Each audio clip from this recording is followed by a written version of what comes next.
The following. Consistent with Chapter 107 of the Acts of 2022, this meeting will be conducted by remote participation. The public may not physically attend this meeting, but every effort will be made to allow the public to view and listen to the meeting in real time and participate when necessary.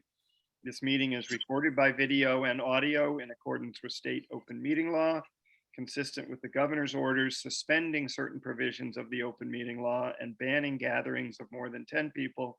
This meeting will be conducted by remote participation.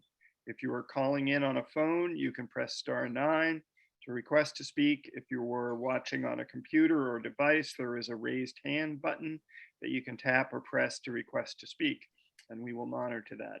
Please use either of these options during oral communications to be recognized to speak. And with that, I officially call this board to order. And I think that we'll see who is here. So Mike Delasio. Present. Jerry Oppenheim. Okay, and I don't see, although I think she was planning to attend, Patty Nags. No? Yeah, Patty indicated she was going to make it, so. Yeah. But doesn't seem to be here now. Hopefully she'll join us. Taylor Hedges is delivering his eldest to college, and so thought he would participate, but I don't think that's going to happen, which is understandable. And that is it, I guess, at the moment. So we'll have a meeting. Hopefully it'll be relatively quick. And we also have Sal DiStefano, liaison to the city, on the as a panelist on the call. Hi, Sal. So we'll have the meeting. We don't have an official quorum, but I think this is just sort of I wanted to touch base since we didn't meet last month, and just have a status update on some of the stuff. So first off, Lee, I don't even think we can approve the meeting minutes without a quorum, really. Does anybody have any comments on the meeting minutes? No changes from my side. Jerry? No, nothing here. Okay. So I think we'll have to reserve the formal acceptance of those until the next meeting. But that's all set. So let's work through the agenda. So signage in Blackburn Industrial Park. I actually talked to Jay McNiff yesterday, and I think he's meeting today with the work crew, and they've, I think they might be meeting with DigSafe today or in the near future. So that, anyways, they're all set essentially, or in the next few weeks, to actually begin construction of the fundamental base upon which that will the signage will go up. So hopefully that will happen in the next few weeks, and hopefully will be when Taylor gets back, he can pick it up, and but we'll hopefully have a sign there in the next month or 6 or 8 weeks, updated signs, and everybody will be happy with the new professional look, and people will be willing to support that. Any thoughts or questions on that item? No, that's great to see that we're getting there. Yeah, I think so as well. I think it'll ultimately look great, and it's nice to accomplish this project and have it behind us. The next is Condolin Road expansion feasibility study. So Senator Tarr did include a line item in the budget, which I found just to verify before this meeting, that there's a line item in the economic development part of the budget that would provide us with $40,000 to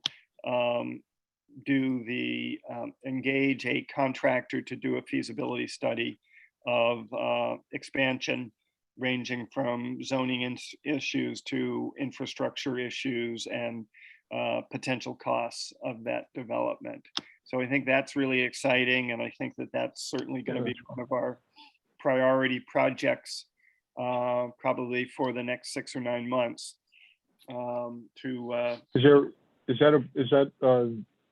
we getting the sense that amount of money is going to, we'll spend that down in like one contract, or is that something that you think, like, I don't have any perspective on the amount that was offered there? I don't know that. So one, we had talked about 50,000, but we'll accept this. It's fantastic. I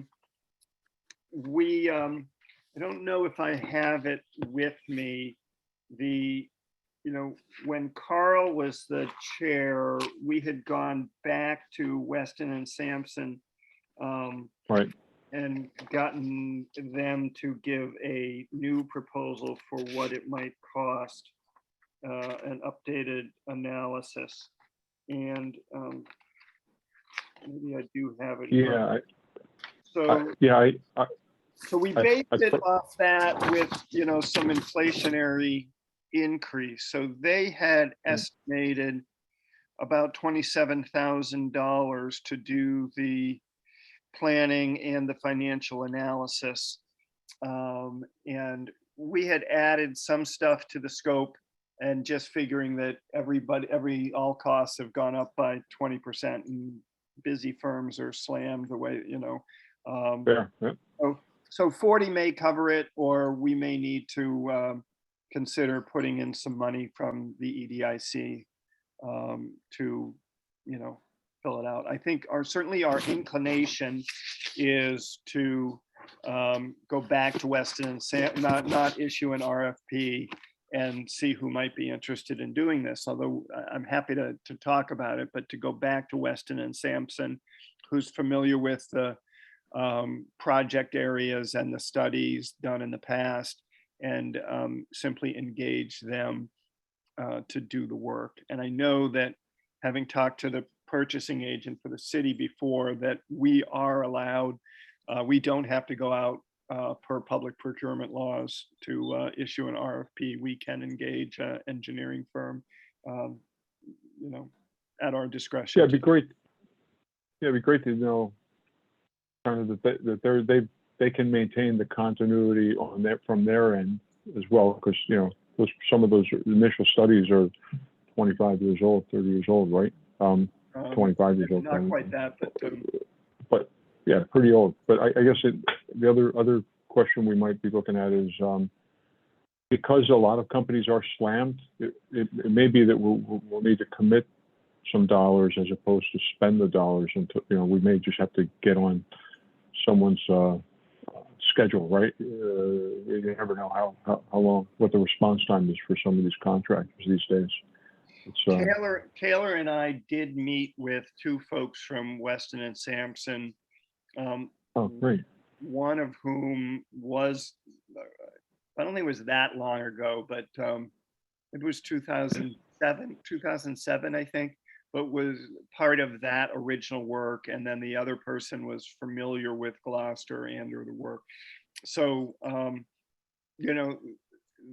they gave the sense that, they're well positioned to do this work, and certainly interested in the work. But they are, one of these large engineering firms that this is a very small contract for the kind of work that they're doing these days, but they certainly, expressed interest in continuing this work and doing this analysis for us. Super cool. One question is, I would like to create, so certainly Taylor and I have been involved to date, but, and I think the whole board, I think this will be one of our priority projects for, the next 12 months, as I said, but, it would be good to have a subcommittee of sorts, a working group that would participate and provide, supervision and guidance and oversight to the selected firm. So I would think, and since she's not on the call, Patty Nags might be a natural given her real estate background. But Mike or Jerry, either of you want to be and or have the time to be on a subcommittee, or do you want to? Jerry's involved in a different different project, and Mike, you're very involved in the CADA on demand. So, but if either one of you would like to sort of be on the subcommittee working group, I'd be happy to add you. Okay. Well, Yeah, there's let's talk Patty. about it. Well, Patty there's just joined Patty. us. Tom. Say that again, Jerry. Patty just joined us, it looks like. Oh, I'm looking at the document. Hi, Patty. It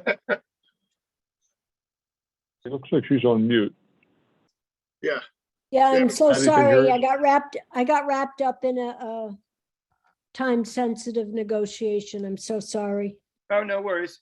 So I was talking about, I don't know exactly, because I was looking at the agenda. I wasn't looking at the screen when you joined, that we received in the state budget $40,000, or will be receiving $40,000 to do this feasibility study for the expansion of Condolin, or looking at the potential expansion of Condolin Road. And that will be a technical planning, zoning, cost, estimate. And I would like to put together a working group or subcommittee that would work with the selected engineering firm and provide, guidance and our perspective and oversight. And I'm hoping that you might be willing to participate in that group, given I know it's more residential than commercial, but given your real estate and zoning experience. Yeah, I'd be happy You don't need to to. you don't need to give an answer right now, but I just wanted to tee it up. I don't know if I'm qualified from the EDIC side of things. Well, I think that you have more real estate and zoning experience than any of us. And certainly one aspect of this analysis is there would need to be a potential zoning change. There are limited, but some residential concerns associated with this. So I think while you may not feel you're qualified, I think it's fair to say you're more qualified than any of us. All things are relative. That's a very, very scary thing, but But I'd be more, Just- I'd just be accept it, more than Patty, happy just to accept it. do what you need me to do. More than happy. all right, well, we'll get you some of the relevant documents so you can sort of get a sense of what would be remind you what would be looked at and everything else before you make a final decision about being on a working group with the EDIC for this. I'm assuming that Taylor and I would also be on that group at a minimum. Thank you, God. So that's all, that's good news. The other thing to talk about, at least sort of briefly, is I think what might also be another sort of priority for the EDIC, really as a multi-year probably effort, but looking at energy capacity issues in, sort of focused on Blackburn Industrial Park, and certainly the concerns and needs of our partner Applied Materials, but really looking more broadly at energy capacity issues in Gloucester, and to enable and allow existing companies to expand here and or attract new companies by making sure that we do have the energy capacity. So I don't know if you've had a chance to look at it. Jerry and I met with Daymark folks that Jerry's familiar with, and Carl Guston really made the introduction and participated sort of in the beginning of the meeting. But they're a very qualified firm that does a sort of analysis of the baseline energy conditions for a park or a campus or a city, and looking at the range of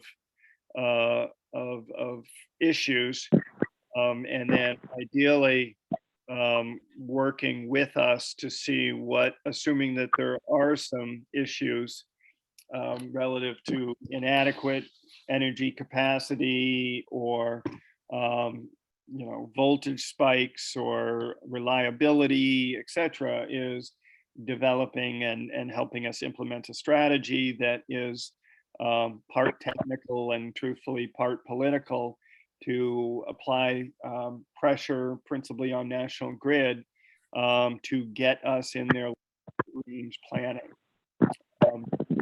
And this would be, and Jerry's, we have a great member, Jerry, as well as Carl, who we could maybe enlist, but we have some great sort of intellectual capital here to use as part of this initiative. As some of you know, they're currently, I think, tearing up the streets in Beverly to update the line that ultimately and Salem, but ultimately updates the line that comes all the way to Cape Ann. I know that the possibility of this large cell signaling campus in Manchester has folks at Cell Signaling and their consultants and the city and the town of Manchester talking about expanding the line all the way up to Manchester. And it's sort of my feeling and belief, and obviously we're in the picture, but making sure we understand the conditions here and develop a strategy that makes sure that Gloucester will ultimately be in a good position relative to energy capacity to support everything from industrial and commercial economic development to providing residential folks with reliable and solid power. Jerry, anything you want to add to that ramble? Sure. And it's hard not to ramble for exactly the reason that you mentioned that about Beverly. I think that's a great illustration of the real problem we have here. We have some very local issues at Blackburn. But the reality is, I mean, there may be some small fixes that'll get us past a year or two. I don't know that that's true. Damar can advise us about that. But I'm almost certain that anything larger than that, certainly anything that would help the entire city, is going to be an area problem. It's going to have to extend well past the city to Beverly and perhaps beyond, because that's the way the network is built. It's built to serve a lot of places at once. The squeakiest wheel gets the best service. That's what we need to do now. But it's a holistic kind of problem that's all going to have to be dealt with at once. And so one of the things that means to me is, I mean, first of all, I think Daymark is a terrific partner in this because they get it. They understand this is not really just a technical problem. The technical issues are really important, and they'll be very good if we direct them at advising us about that. So the one comment I have about their current proposal, it needs a little bit more specification, I think, to make sure we get what we need. But the big picture is that we're facing a big picture, and that's going to require some political organizing. And I think McNiff actually put his finger on what's going to be difficult about that. Everybody's going to worry, especially if we ask them for money, that there are going to be some free riders on their money. They're going to want what they want, and that's it. That's not the way politics works. You have to assume there's going to be some people who are going to ride along and not contribute very much, but you got to make sure you've got some solid, large industrial, in this case, players who can organize the pressure that we're going to need, including perhaps from our delegation in the general court. But at a minimum, the folks here in the park who have immediate need. And so we've heard a little bit from McNiff. I wonder whether we've heard anything from Applied. I have heard some from Applied Materials, and they're generally supportive. There's some issues, and I think this would happen with any potential industrial customer where there's some need for non-disclosure agreements and other Oh, sure. other sort of, it gets more involved to make sure that there isn't confidential or information shared that would be instructive to their competitors or whatever. Yeah, I'm sure that won't be a problem. Yeah. So is the EDIC, I don't believe I've ever heard of the EDIC getting into an NDA relationship and non-disclosure relationship with anyone, but Well, that's I'm an not sure. interesting. Are we allowed to as a public corporation? Certainly someone we hire, like Daymark, could enter an NDA with Applied and have those conversations and factor that. But I would guess the answer is yes, and the reason for that guess is that I do know that there, in my practice at the Department of Public Utilities, is that there are sensitive documents that get filed there under seal, and that's I mean, they have to look at it in camera and make a decision about whether they're held confidentially or not. But nonetheless, there is an exception to the public records. Yeah, and this won't be the first. But I would say, from the way each of you are describing it, it's kind of table stakes that we have this analysis completed in hand. We have a punch list of things that we know we need to deal with. Just to stay engaged on the topic, right, and remain relevant, I think, right, and be becoming aware of the issues that we probably know a little, but other ones that we're quite not quite sure yet, right, or we don't even know they exist. Well, I think that's maybe exactly that's right. extreme, but No, I think you've described it pretty well. A lot of the problems are in places like Beverly, for example. And we know generally, perhaps, a lot of what's going on there, but I'm sure we don't know in detail. So that's part of the task that's proposed for Daymark, is to fill us in. So you said the scope may need a little more fine tuning, but generally the proposal is where you were expecting it to be. It is, yeah. I'd just like to see some of the deliverables specified a little more. So there's precisely. So there's a couple. So we'd like a little more specificity, and the other thing. So I think the other condition, and we'll talk about this, I guess, at our September meeting when we, would have a fuller meeting, is the so a couple of things. So one is, are we prepared to fund the whole, this initial assessment and development of a strategy, so that's a budgetary item that we should discuss, or whether some of the larger tenants like Applied Materials or McNiff Companies might contribute something to it. And is that fair and or appropriate to ask? Is it customary? I mean, like in these kinds of situations, I wonder, and maybe Daymark could advise us as to, they've seen it where, all the stakeholders or the main stakeholders step up and right. Kind of cost burden sharing or whatever. Yeah, I have two thoughts about that. One is that they're going to benefit.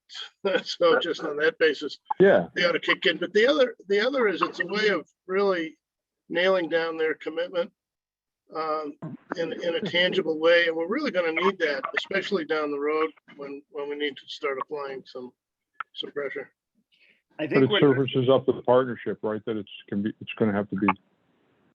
Yeah. Right. As I said, ultimately, this is going to be a campaign to keep the pressure on National Grid, and so with our political partners, but the more large companies or partners that we have in and keeping that pressure on, the better, for sure.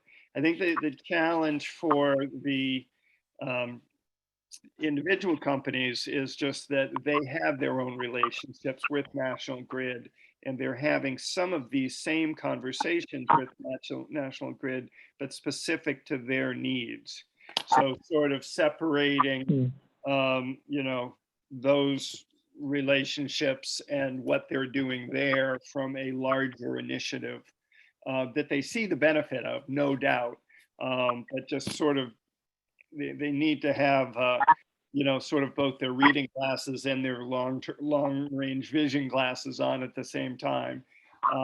And as an example of that, I know that there's at least 2 tenants that I'm aware of that in the Blackburn that are having conversations with National Grid and will likely pay some amount of money to National Grid to look at sort of large scale solar on building roofs, and with consultants that oversee that and make sure that, you know, the work that National Grid would do is competent. They're going to need more than competence. They're going to need cooperation. That's the hard part. Yeah.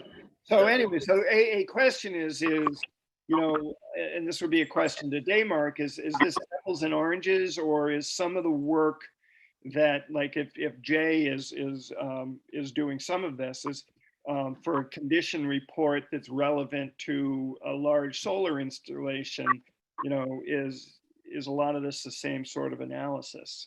Well, they're related, and it's really important that to get value from Daymark, that Daymark, I mean, if these guys want to go off on their own on a solar project, more power to them as far as I'm concerned. Yeah, great. Yeah, but it's important that Daymark understand what's going on, because that's, I mean, what they're offering us basically is an analysis of the gap of what's available in the park and what's needed in the park, short-term and long-term. So if what's available in the park turns out to be some solar, then they need to know that it's part of the equation. Right, certainly changes the energy capacity issues if it's a significant material project. Yeah. So there's a bunch. There's some moving parts here. Well, that's the thing about all of this. There are moving parts all over the place. But a relatively small community of people that need to be stay tight, right? I mean, it seems like, I mean, the big consumers of energy in the park, easy to identify.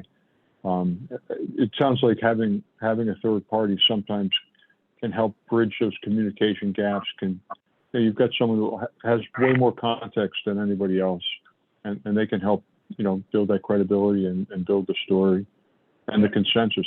But I mean, you can't fault any of these parties that have shareholders in their public companies. They have to have their own plan. They have to be accountable to their shareholders, but that doesn't mean we can't all cooperate.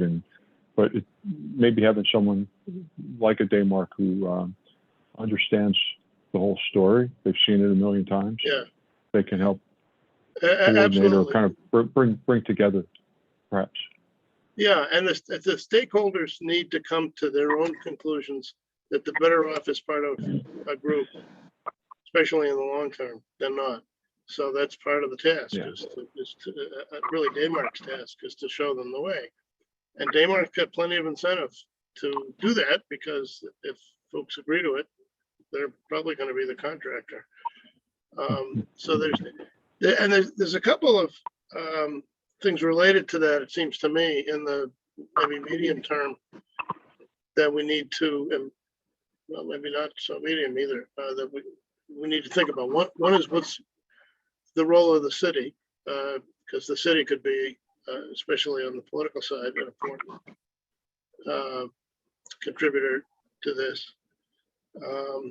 And the other is, once this gets to a point where we're managing a lot of or at least several stakeholders, some of whom might be outside the park, and some of the benefits might be outside the park, and then there's all the politics around that. I think we're going to need somebody who's got a fair amount of time probably more than anybody on this board. So that, to me, brings up again the question of at least a part-time executive director. Either an executive director or a project manager. Yep. whatever. That's right. Mhm. No, good, very good points. I think at this point, I mean, Sal and I have talked about this a little bit, but I think that it would probably be a EDIC initiative to do this sort of condition analysis. But ultimately, certainly the city is very interested in energy capacity issues for the city and would be a critical player in the development of a campaign to make sure that we build energy capacity and reliability on in Gloucester and Cape Ann. Yep, I would think so. So I think at this point, this sort of teeing up is hopefully at the September meeting, then we would be in a position with sort of a final proposal from Daymark. We would better understand what's going on with the analysis that National Grid will do for solar on roofs and better understand what Daymark would provide or how they would integrate that analysis with the analysis that they say they will do. And then conceivably, we would vote on,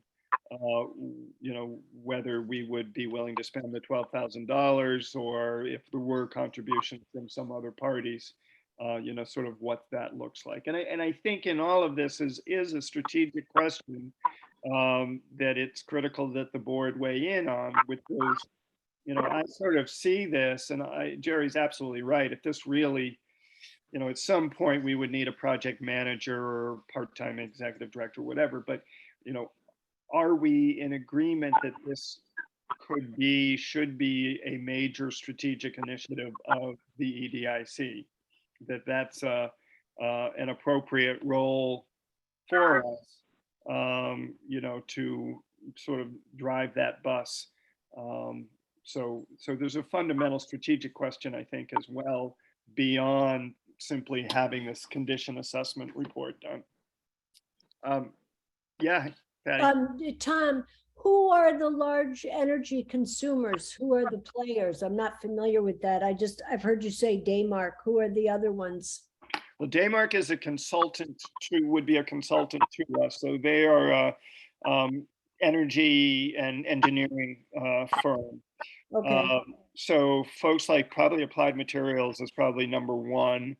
But McNiff Company has like 150,000 square feet. I might have that wrong. So Lee, don't put it in the meeting minutes. But they have a lot of, they have a lot of space under management. It's commercial, manufacturing, industrial.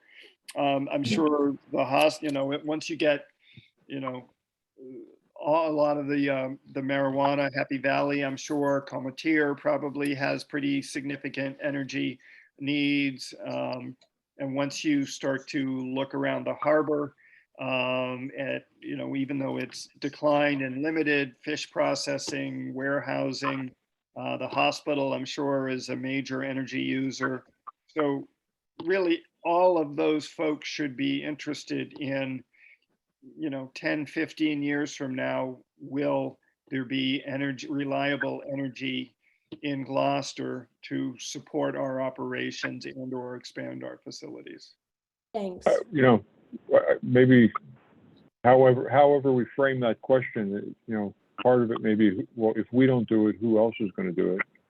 Clearly, we have some of the demand of the whole city, right? That we're obviously some responsibility on, but if it goes broader than that, someone still needs to do it, right? So, well, I think that's right, but there's fair also question. If we're going to stay competitive, if we're all agreeing that it's all table stakes, we have to be moving down this way. Otherwise, we get blindsided. Jerry, I think I might have interrupted you. Sorry. Yeah, no, I'm sorry. I was interrupting you. I thought you were done. But I think your point about being competitive is is key, because Applied is a good example of that. They don't have to expand here. If it's too difficult, because in part because we can't pave the way for them, then they can expand one of their other facilities, build another one, whatever. Yep.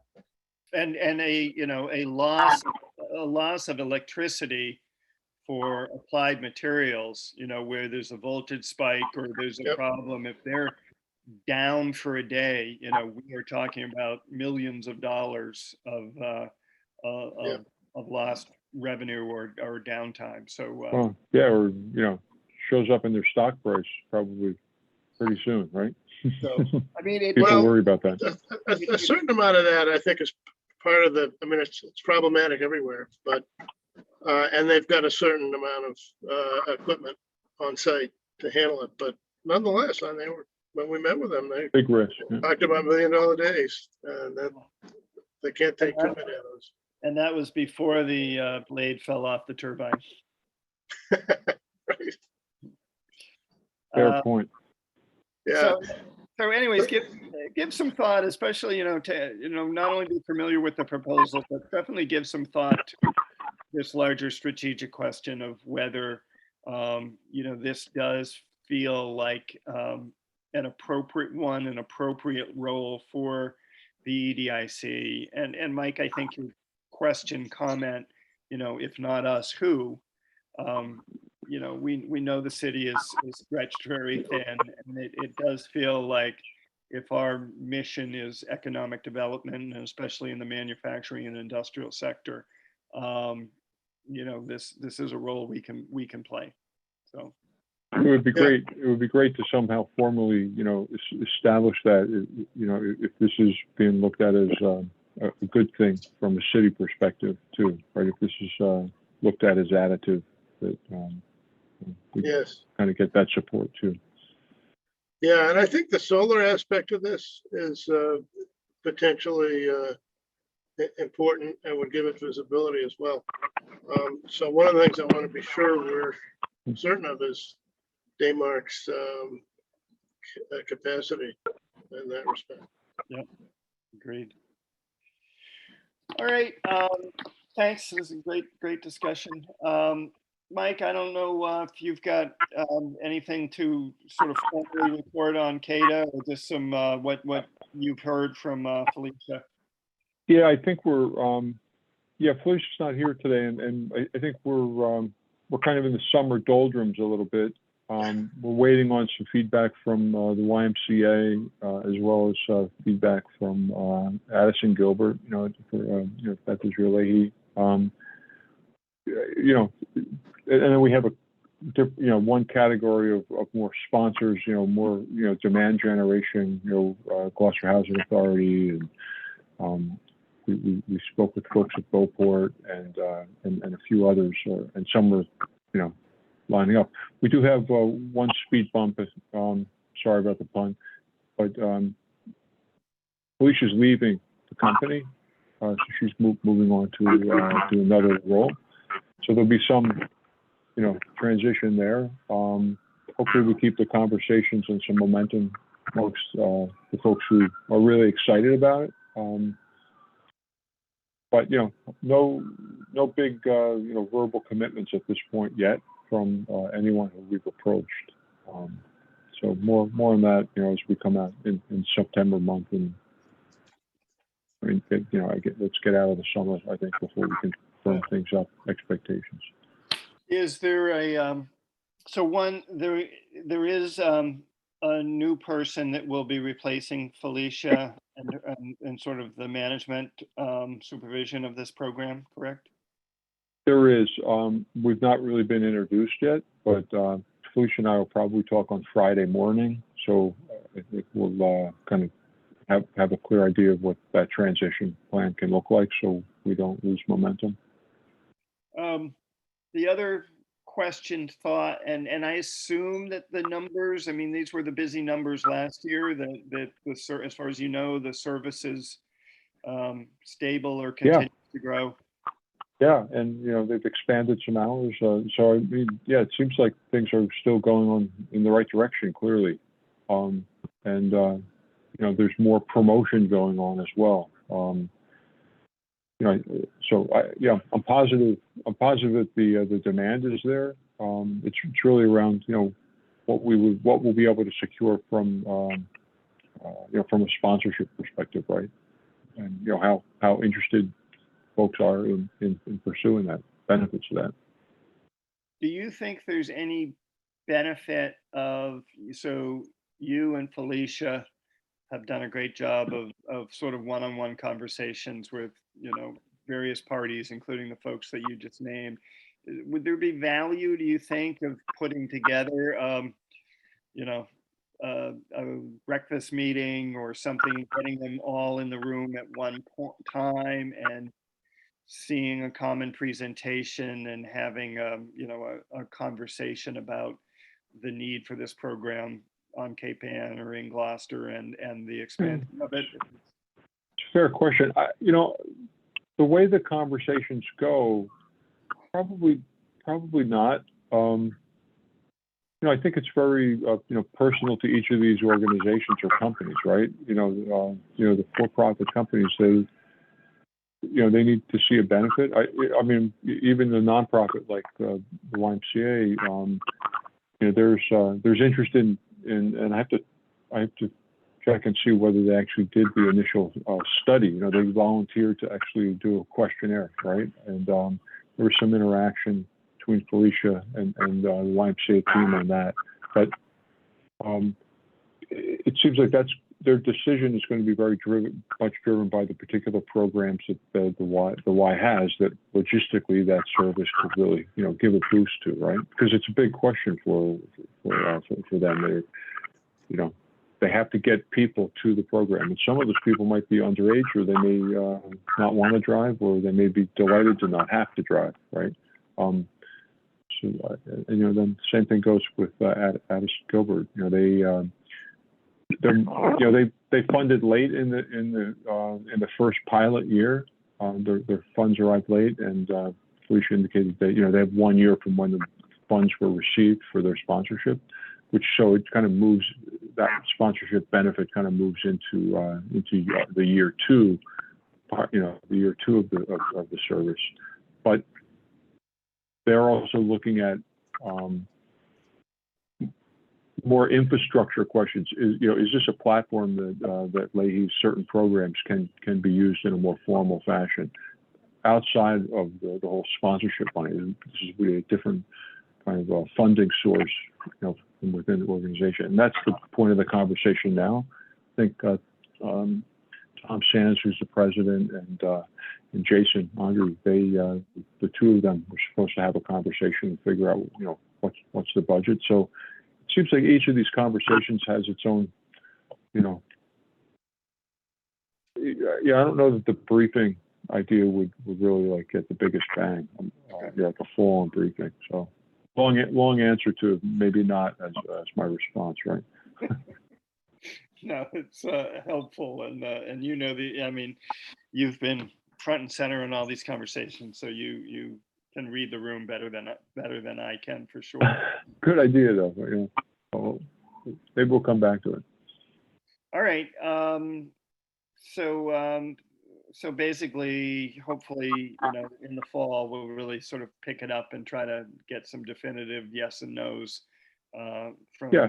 Well, I think on Friday, when I speak with Felicia this week, we'll come up with a plan, but that's going to involve, another outreach. We want to give everyone a heads up who we've been talking to, that Felicia's leaving and there'll be somebody else. So, so certainly before September, we'll have done that. Ideally, she leaves the 31st. So, we want to have another outreach to any of the conversations happening then. That makes sense. Okay. So we'll have an update for the September meeting. We'll have some news, Other sort of quicker items on the agenda. The city is looking at all the ARPA requests and being evaluated. I'm not exactly sure what the timeline is for that, but I would think over the next couple of months we would either initially, if the city was interested, either initially have some outreach from the city to us, and or I assume most funding recommendations will be made, sometime mid fall or something like that. So nothing specific to report on that. The industrial park tenants meeting, we've talked about sort of post-COVID here, going back to doing that. A question I think is, if we kick off this Daymark proposal, would it make more sense to, include that as sort of the major item for an agenda, an all industrial park meeting, and talk about what will be happening, or is this more sense to do the work and then have this all-person meeting, probably in 2023, sometime in the late winter or early spring? So without deep thought at this point, my immediate reaction is those two alternatives are not mutually exclusive. Might be good, even before we get started, to just introduce the idea as part of a meeting about a lot of other things and see who's interested. It's not something that's going to be of huge interest to a large fraction of the tenants. I suspect it's going to be the big users. But nonetheless, I think it might be a piece of the strategy to recruit folks to the team. So I think if we were to meet like we did, years ago at Applied Materials, maybe I'll talk to Matt Beach or this facilities guy, Duck, and try to, I assume we're looking out sometime in October or something like that, but try to get something on the schedule. Yeah, FYI, I will be gone through October. Okay. So for me, November would be better. Okay. Well, I think it'd be important for you to be there. So we'll look at some early November dates then. Yeah, great.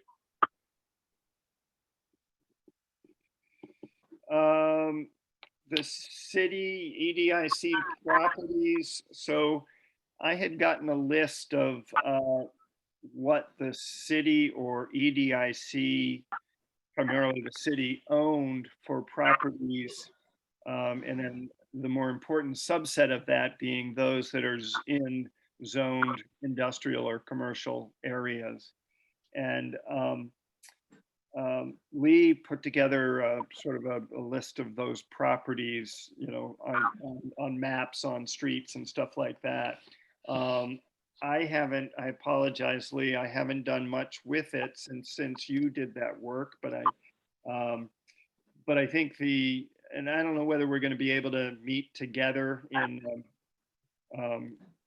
next month or October or whatever, but it might be better or easier as an in-person meeting and figure out exactly what's the best way to sort of present this. I think the primary thing, and Patty, I think you've expressed interest. I know Audra has expressed interest, is just like, what is out there, right? I don't know that we're necessarily going to do anything, but really it'd be just nice to know, what are the properties, and are there 3 or 4 that might be seen as having some potential, and then figuring out if there's a next step for exploration. I mean, as an example, the city continues to think about, and we've talked in the municipal harbor planning process about 112 Commercial Street, which is that property in the fort,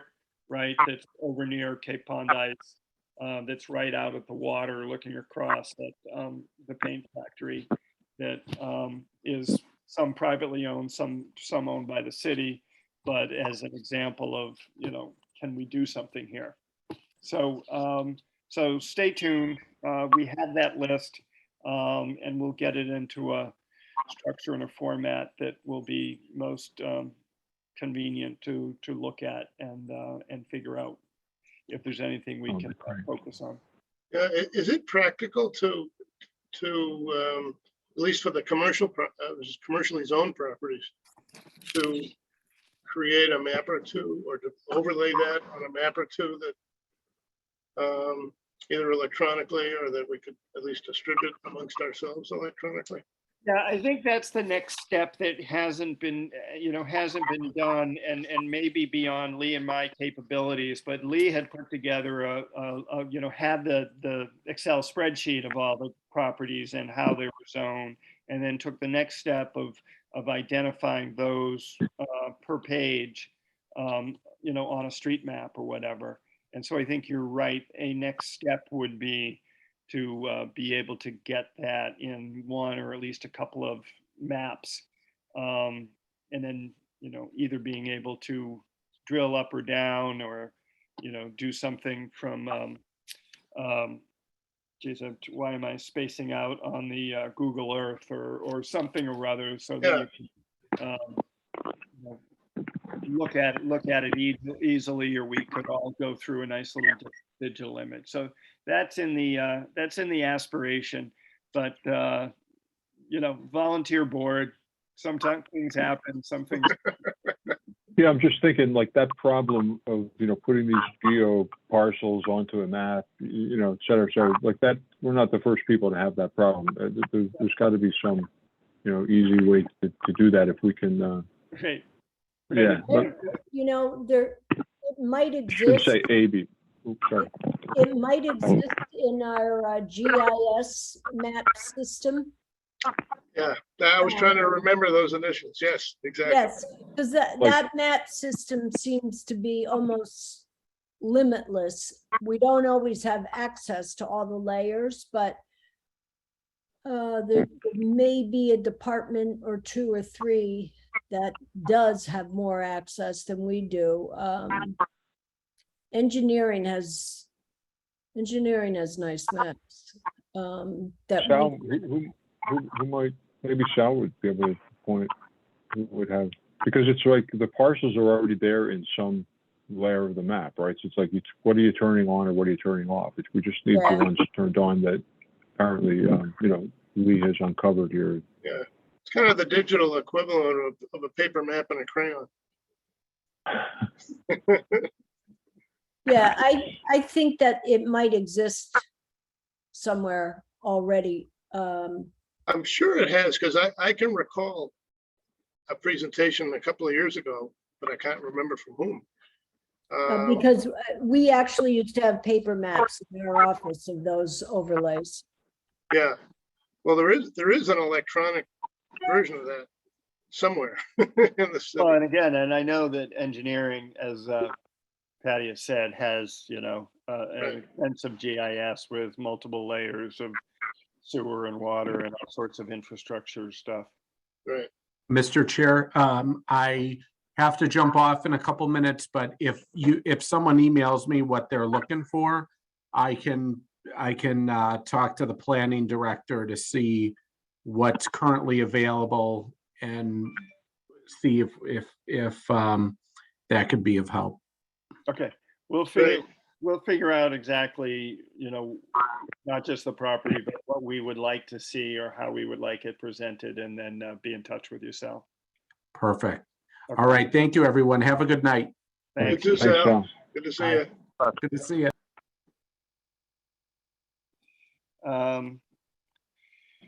So last on the agenda is the municipal harbor plan. We actually had a good in-person meeting about 3 weeks ago with a heavy focus on economic development. And I think there's a couple of takeaways. So one is, per the economist on the consulting team that did this work, paints a very good picture, which resonates with me. But, while the fishing industry has declined substantially in Gloucester, number of boats, number of fishermen on a lot of different levels, the reality is that it is still a very strong business. And, even though the number of pounds harvested has gone down substantially, the value of that harvest is still, roughly $52 million a year,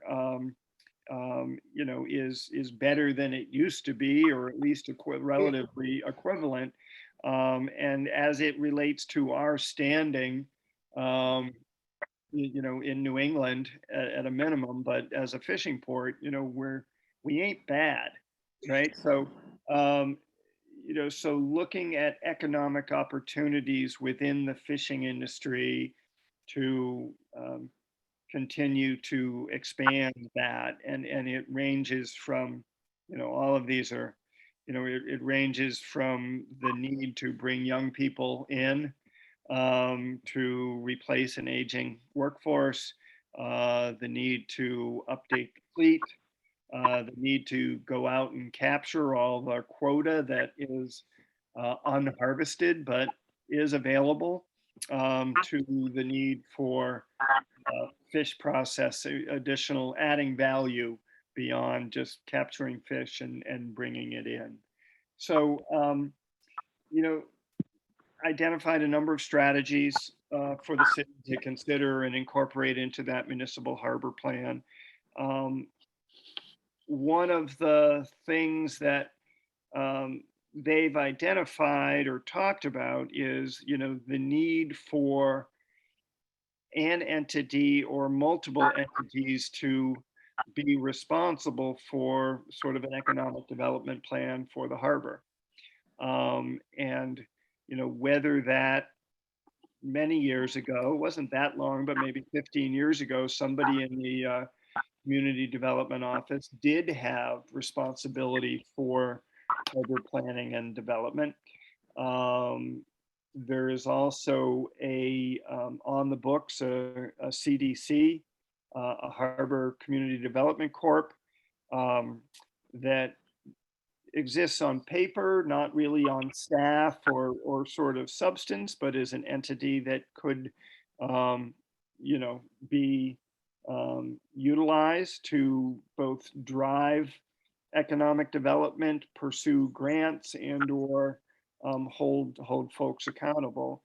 And the other, is the EDIC. Is there a role for the EDIC?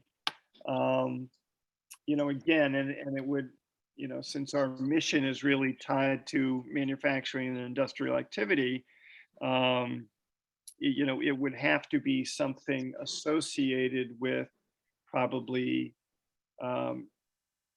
fish processing or shipbuilding and repair, or, something industrial, not simply, unloading of fish and or marketing of fish and stuff like that. But so all of this again is a bit of a ramble, but to say that the municipal harbor plan continues to sort of focus on economic development strategies, and one of the critical components of that is identification of partners or the city who would essentially be accountable for executing an economic development plan. I certainly haven't committed. I guess other who is accountable now, though? I mean, is that a city function that the ball hasn't been picked up because everyone's so busy, or is it is creating a CDC out of the EDIC, or merging a CDC into the EDIC, or vice versa? Like, does that, like, what?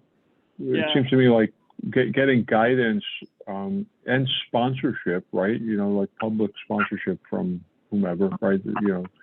Around what the next step is for the EDIC, what the future should hold. It seems like. We have to we have to identify who needs to be at that table to even have that conversation. So at the end of the day, we have decided something, right? We have a direction that's kind of universally supported amongst those stakeholders, shall we say? Yeah, I mean, but I don't know who's at the table. Like, who is that? Right. The legislature or like the mayor or like, how big does that table have to be? I think in Gloucester, so you compare it to some other places. So New Bedford has a port authority. Salem developed a port authority primarily for their ferry operations, and or they have a dedicated person in the planning department who's focused now on building capacity for offshore wind. Portland, Maine has, sort of multiple entities that are responsible for different things. I think the reality in Gloucester is, and it's not black and white, so I don't want to be too harsh, is there is no dedicated entity or person responsible for any specific sort of, beyond developing a municipal harbor plan, developing for a specific project or the growth of the industry or something. Sal, anytime Sal knows that somebody is possibly coming to town or, is looking to expand, Sal's there and is helping and providing TIFs or doing whatever the city can do to support that. But there is not a dedicated person or a part-time person whose job is, the proactive the growth of the harbor. And I certainly can't imagine that for us, that we could do any of that, with the exception that, maybe the right project will emerge, right? And that a project that fits into our mission of manufacturing and industrial, and we could, conceivably do that. But more broadly speaking, overseeing the development of the harbor, I don't think we could do that unless we wanted to really change our bylaws and mission. Fair, okay. So I think there's a public meeting. I should know the date. I'll forward it to folks that you, if you're available, you might want to listen in remotely to hear facilitated conversations about what's happening on the municipal harbor plan, and with this focus on sort of thinking about economic development and economic development strategies. I think that would be helpful for conversations that we might have over the next 6 months as we figure out if there is a role for the EDIC as part of a municipal harbor plan, or whether we're just serving on this committee, which is fine, and providing insight and guidance on economic development of the seaport more broadly. So I'll forward that that information. Lee, unless you don't happen to know it offhand, do you? Probably not. No. So I think that's it for the formal agenda. Any other questions or folks would like to ask? Yeah, Lee. I believe you have a quorum now if you wanted to approve the minutes. Yeah, who's on this 617? Who's on the That's Tom, Taylor. that's me. Yeah. Taylor. Yep. All right, Kevin.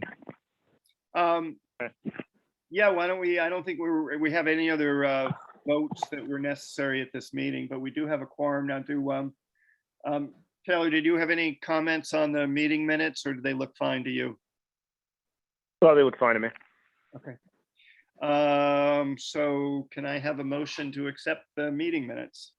Yeah, I'll make a motion to accept the last meeting minutes as presented. A second? Second, Aye. All in favor? Aye. All right. Aye. Great. Taylor, anything you've, I figured it was you, but I wasn't sure. Anything you want to add to either talk about the South Carolina weather or to provide us with any comments that Sounds hot. No, I'm glad to hear that we're working on the power thing with Daymark. That was that's new to me, so I'm excited about that. I'd given you the updates on the stuff I was presenting, and there's not a lot of new things there. And I do think that if we get the right person, I think those GIS maps should be able to be manipulated so we can pull it up quickly and easily. I mean, I had to do some of that stuff around on Connellan Road, but I was only pulling up like one plot at a time to look at it, and there's got to be a way to filter and highlight everything that's owned by the city or one person or something. So if we get the right person, I think It's hard to plot each one and give an overall map. So I broke it down by neighborhood or general vicinity. So Okay. that's how it's broken down. Okay. Yeah, and as I have more time, I can take a look at that too. But yeah, I like that idea to see what's out there. Any other thoughts, comments, new initiatives from anybody else? Not at this time. Nope. For me. I'm good. Okay. I don't have a, do you know, Lee, what's our next scheduled meetings for September?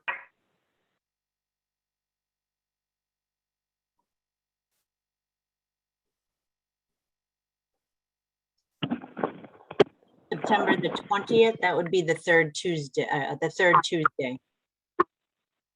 Is the 20th where, Terry, are you already, have you already left the country at that point?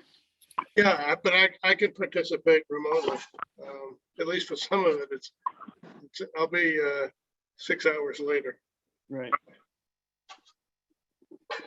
Okay, so the 20th seems to work with everybody's schedule? Yes. Yeah. Okay.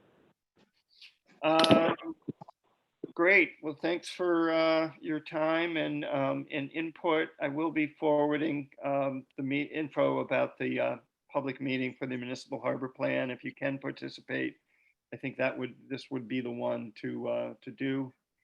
Okay. And we'll keep moving on the different initiatives. All right, All right. Sounds good. Okay, thanks a lot, Thanks, guys. everybody. all right. So long. Bye.